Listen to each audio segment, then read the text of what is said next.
అసలు ఎంతమంది జనాలు ఉన్నారో చూడండి. బస్కి చాలా తక్కువ ఉంటాయి. అసలు అసలు ఎంతమంది జనాలు బస్ స్టాప్లో పోయి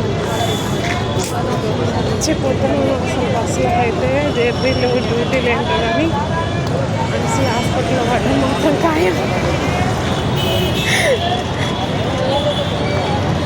నిల్చొని చచ్చిపోతున్నారు జనాలు అయితే.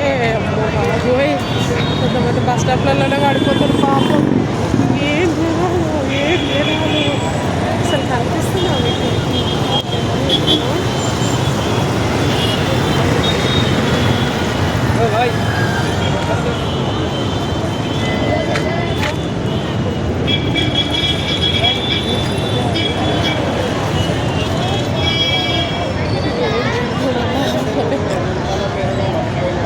బస్ స్టాప్లో 5 గంటల నుంచి నిల్చుంటే 8 అయ్యేదాకా కూడా బస్సు అసలు దొరుకుతలేదు మైత్రివనం బస్ స్టాప్లో.